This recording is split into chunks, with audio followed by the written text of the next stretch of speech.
Welcome to Mohan classes. In this video, we are going to discuss about rational and irrational numbers, representing rational and irrational number in number line. Example, we are going to see root 5 and root 9.3. It is useful to the students of 9th standard. It is a part 1. Let us start. Rational number. It is the ratio of two integers p by q where q is not equal to 0 and they may be repeating and non-terminating. What do you mean by repeating and non-terminating? Here you see 2.36363636.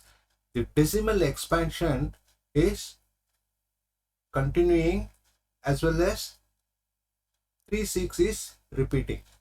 So it can be written as 2.36 bar.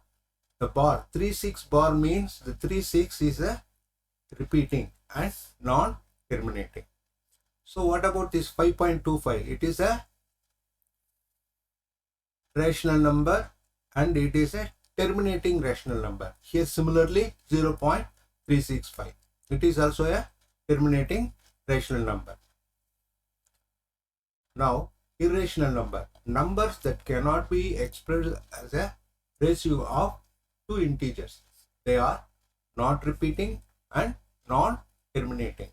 Examples: root 2, root 3, root 5 and pi. Now we are going to see some concepts of rational and irrational number. The product of non-zero rational number with an irrational number is irrational. That means if we are multiplying a rational number with an irrational number, we will get only irrational number. The rational number should be non-zero. Let us see. 3 is a rational number. Root 5 is a irrational number. If you are multiplying 3 with root 5, you will get 3 root 5. 3 root 5 is an irrational number. Minus 5 multiply with root 3. Minus 5 rational number minus root 3 irrational number. If you multiply, you will get minus 5 root 3. If you multiply 0 with a rational number, irrational number, root 2, you will get 0. So that only we have said the rational number should be non-zero rational number. What about sum of rational and irrational number? Suppose if you are adding one rational number with the irrational number, what we will get? We will get only irrational number. Example, 2 is a rational number added with root 5, the irrational number. You will get 2 plus root 5. Like that, root 3 minus 3 is equal to root 3 minus 3. Root 3 is the irrational number and minus 3 is the rational number. But the total we will get it as a irrational number. This is called irrational number. Now what about the sum, difference, product and quotient of two irrational numbers?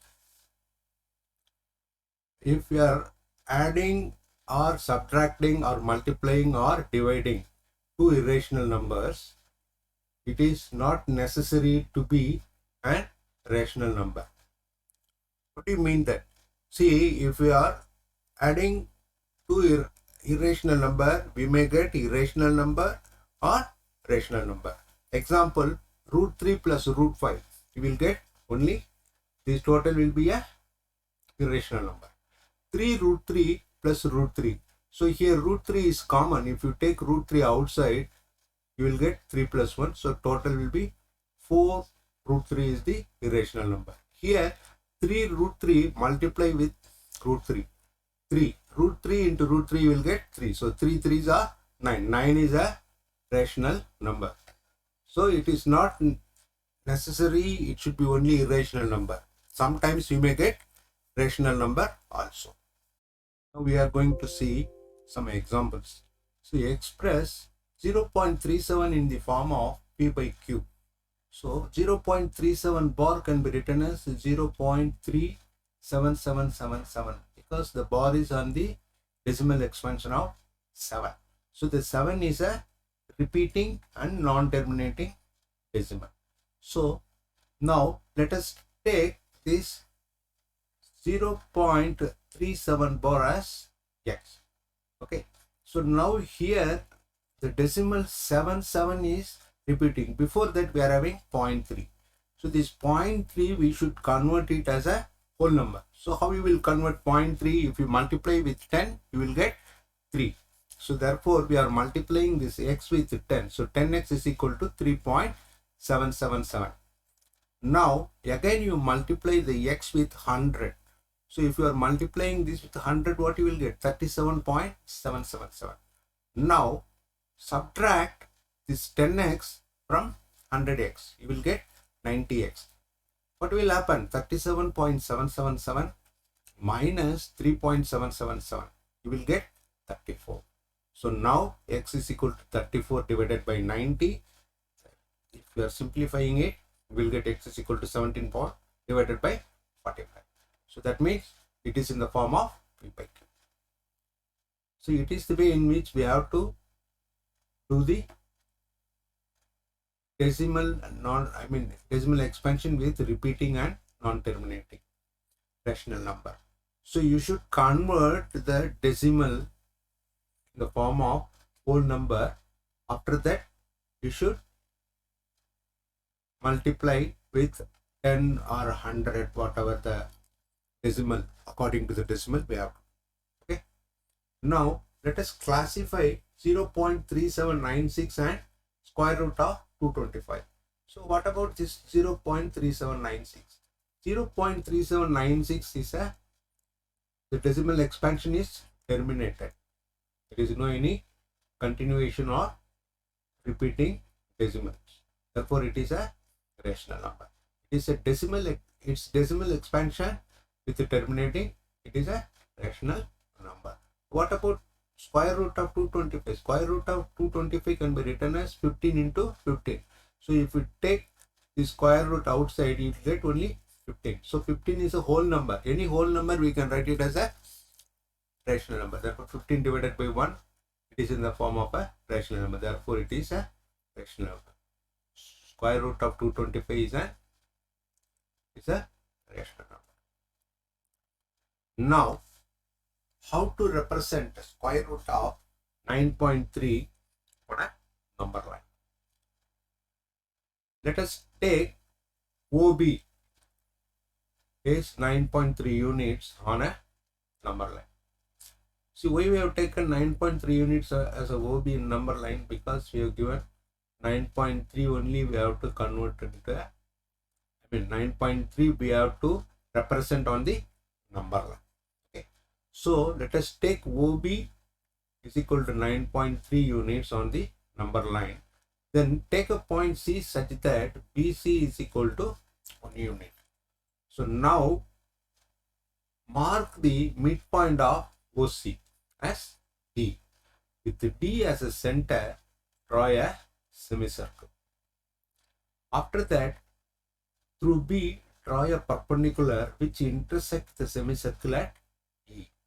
Now, P as a center, B as a radius, draw an arc which intersect the number line at BF.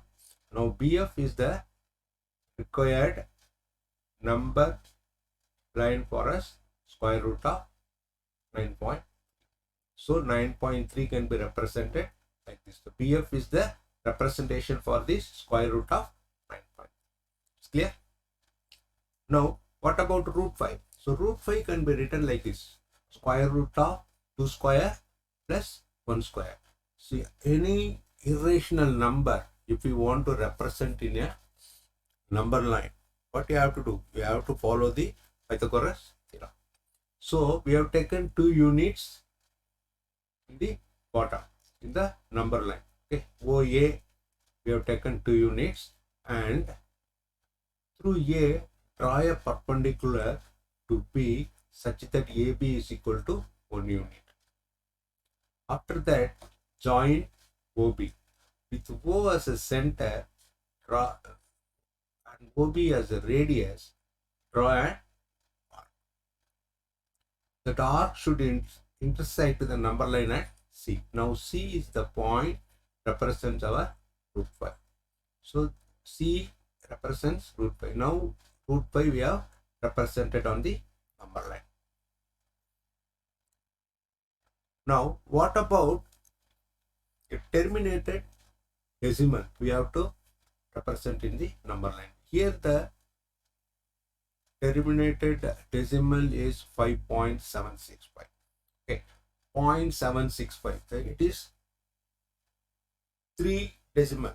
It is, we are having 3 decimals. So how we have to do that?